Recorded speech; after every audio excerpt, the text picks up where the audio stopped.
मोर प्रिय बंधु मानू मोर प्रणाम अभिनंदन और शुभेच्छा। आपण मानक बहुत भल पाइबा को पाथेय करी मु आज इठारे पहुँचे। आज मु एक गप आपण मानक कहवाक जाऊँगी जार शीर्षक खुशीर मंत्र। खुशी किपरि आपण माने जीवन रे पाइबे से विषय मु ए गपरे उल्लेख करिछि। विजयनगर जने राजा थिले। से अत्यंत विलास व्यसन प्रिय थिले। मणिमाणिक्य रत्नखचित दामी पोशाक पिंधुले। गजदंत पलंकरे शोउले। खीरीपुरी छेना आदि स्वादिष्ट व्यंजन तांकर आहार थिला। अष्टमहिषी तांको पाद सेवा करुथुले।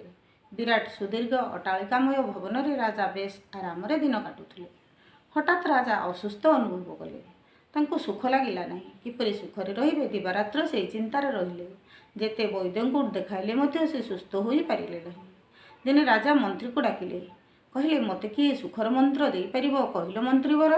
मंत्री कहले आपण जणे सुखी लोक को धरि आनी पचारिले से कहि परिबे।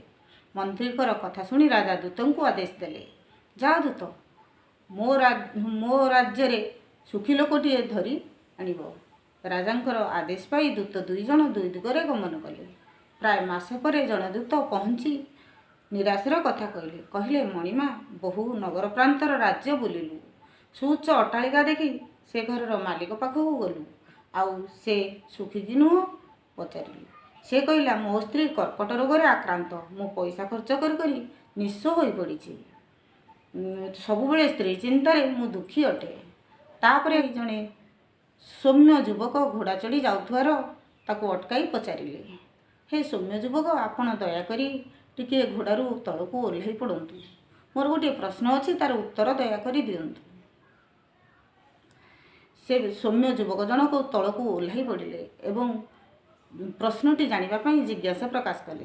दूत कहले आपण जीवन में सुखी कि? युवक जनक उत्तर देले मु बिलासपुर राजनगर सेनापति अटे।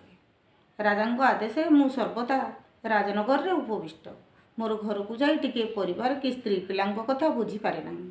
तेणु मु सुखी नुह। एहीपरि अनेक लोक भेटी सुखी लोकटिए खोजिली किंतु मो नगर रे केही सुखी नाहिंती। राजा एपरि नैराश्यजनक उत्तर शुणी उत्क्षिप्त हो उठिले एवं भारी चिंता रे रहिले। तांकर देह असुस्थ थिबारु तांको मध्य भल लागु नथिला। तई परदिन द्वितीय दूत जनक संध्या समय राजप्रसाद रे प्रवेश कले। राजा अति उत्कंठार सह पचारिले दूत तुमे सुखी लोकटिए पाइल तो? दूत जनक धीर स्वर रे कहला मणिमा बहु गाँ गंडा बुलिली। बहुत लोक खुशी थिबार देखि पचारिली। हेले समस्तଙ୍କ ठारू निराश होई गोटिए रूपसी तरुणी खुशी मनरे जाउथुवार देखि ताकू प्रश्न कली। रूपसी तरुणी जनक कहला मु जणे बेश्या। मोर चाकचक्य पोशाक परिच्छद देखि सबु मते खुशी सुखी बोली भाबुथिबे किंतु प्रति राति पई मु चिंतारे सबु बेले थाए। काहा पाखरु खुशीरे पदे कथा शुणे तो किए मते ताश्चर्य करी कथा कहती। आ लोक मैंने मते देखिले फुसुरु फासर हुंती जहाँकि मते भारी दुख देई थाए। तापरे मु जाऊ जाऊ बाटर गोटे लोक हसी हसी गीत गाऊ जाउथुवार देखिली। ता पाखु जाई ताकू धरी आनिछि मणिमा। आपण आदेश देले मु ताकू नगर मध्य को नहीं आसिबी। जाओ यथाशीघ्र नहीं आस। लोकटी भितर को प्रवेश कला मात्रे कहला मोर किछि दोष नाही मणिमा। मते लोक जनक राजा पाखु चाल कही धरी आनिछंती। हौ तुमर परिचय दियो। तुमे किए? मु जने भिकारी मणिमा। तुमे जीवन रे खुशी कि?